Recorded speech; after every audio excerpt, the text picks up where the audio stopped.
Hi everyone, welcome back to the channel. Today it's Wednesday the 11th of April and I'm working here in the round pen today. This is like the horse sort of new round pen thing, and I've been putting up the panels and you can see we've almost got there, but it's spent most of the day doing it today. Yeah, it's for horses to sort of train and all that sort of thing, so it's nice to have a bit of decent weather for a change. I've got some of these ones which haven't got plastic on, so we're going to have to add some like plastic boards on in a bit. Alright, so it's a bit later in the day now. It rained when we were putting this up. This is what it looks like so far. So we've got the inside. This is going to have like a membrane and then some sand on it, and then I'll put some fibre on top of this. That little panel over there, that needs a new panel putting on there. Some plastic polymer, like made out of recycled bottles. We've got some of these panels which we put on.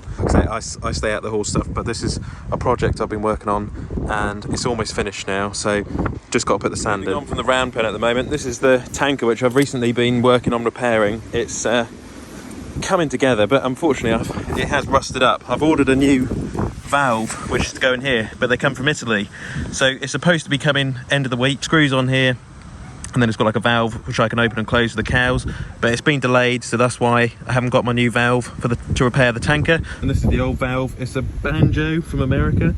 Unfortunately it's cracked here when we had all the freeze thaw, and yeah, so it's hurt it. But I've had to, like I say, I had to order a replacement one, so that's why I haven't been able to get the tanker repaired yet. Still waiting on that bit. And in the cow shed, we're about to start taking some cows out.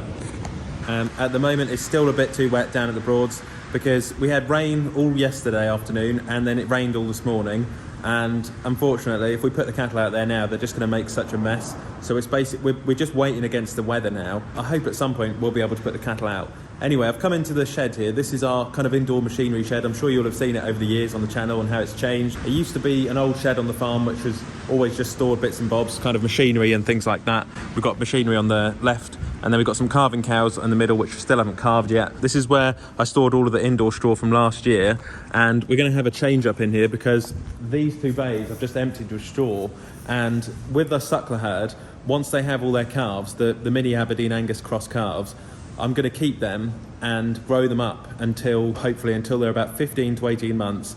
And I've got a contract which I'm going into to sell the Aberdeen Angus calf cross calves as M&S Waitrose scheme. So there'll be like beef burgers for Waitrose, Marks and Spencer's, and I believe Sainsbury's as well.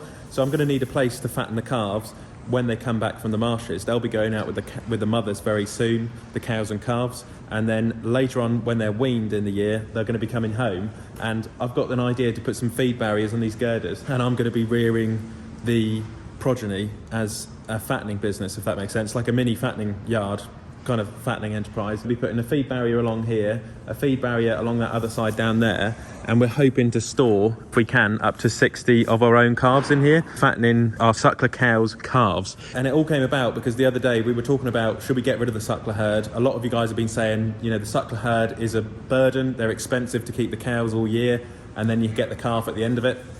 So I thought, oh, we'll sell the suckler herd then, sell the Aberdeen Angus bull, don't calve cows. But the problem is, if you then go to be buying in calves, it's very difficult to source the calves. So that's one of the issues I've had, and I'd rather keep an eye on where the calves have come from, looking after the suckler cows and calving them, the rest of them, and then I'll also be fattening calves from the suckler cows and then rearing calves which I buy in as well. So it all gets quite complicated, but that's sort of the idea, and for now it's the best system which works for this farm. I can finish the calves at 15 months. Continental crosses are going to take a lot more food and they'll finish a lot later, up to 24 months. So with the native crosses I can finish them earlier. They can be housed in these bays, and we'll transform this over this next year into a small fattening area, and then I'll be able to come in and bed it down, feed them, maintain it all. At the moment it does look a bomb site because it's been winter, but this will all be transformed. I reckon I can get easily down this right hand side 100 calves in there if I feed barriered it all up properly. And you've got great access to bring a straw blower down there, to bring the auger bucket to feed them, so it's quite exciting.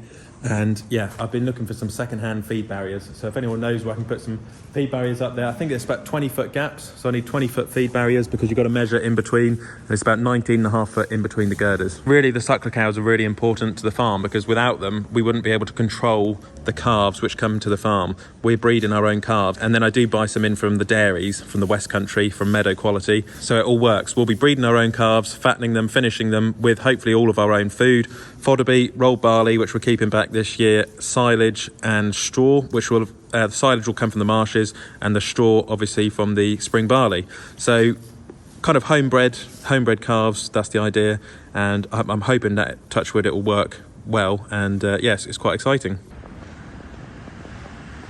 And this is my Massey. She's been sitting here for a while, the 65. I ordered the wrong parts, track rods.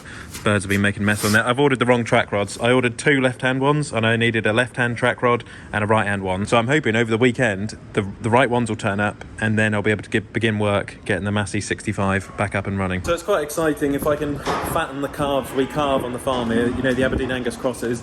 We'll be growing all of the food ourselves, but it's all about managing the costs, trying to do everything properly, and because the farm is producing most of the food for them, it might work out quite well. But like I say, you've got to watch all the costs. That's the problem. Any of you on the channel who know Panda, the heifer I've got, this is Panda's son called Mini Panda, who's had the same markings as his mother, which is quite funny. Here's the mother, look. It's got the same markings. Haven't you? Yes, you do. This is the grain store we're in now, where we store the spring barley.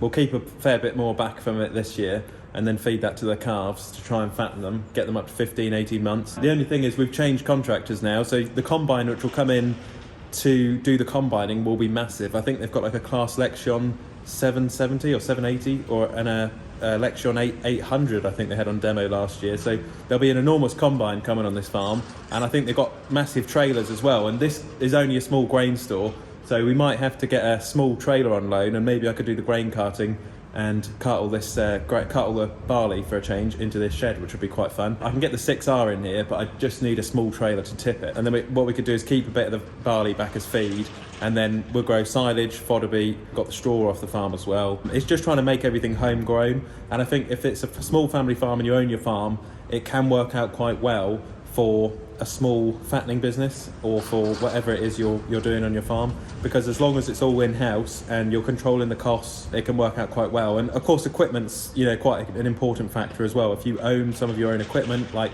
a mower for example, or a small implement to be able to save some money, then it all helps. But I mean, at the end of the day, you don't want to go silly, you know, like we don't need a combine, we don't need a sprayer, because they're, you know, £500,000 or whatever it is. So you've got to be realistic in what you want to invest in order to save money for the farm. That's what we're trying to do for this year with the mower, is to try and save money on the contracting bills. When we've got a tractor, we've got a telehandler, we can do the wrapping, we can do some of the carting, you know, we're trying to do the jobs we can do and be realistic.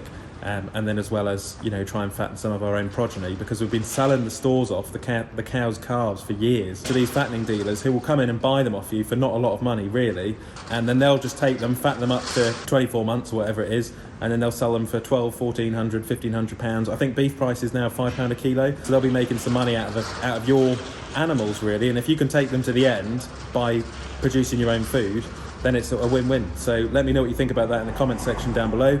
Is it the right path? I think it could work really, really well. And yeah, I'm going to convert part of that shed over there with some feed barriers, and try and keep some of the calves in there to fatten later on in the year, which will be some of our own suckler calves. So yeah, with that, thanks for watching. Keep liking and subscribing. The weather will get better towards the end of this week, and then we'll be out with the tractor. I had my baked potatoes, really enjoyed them. Also had my Easter eggs yesterday. Finally got some Easter eggs. So yeah, hope you all had a good Easter. And yeah, let's hope for some better weather. Catch you on the next one. Click here to subscribe to the channel, and click here to watch another Olly's Farm video.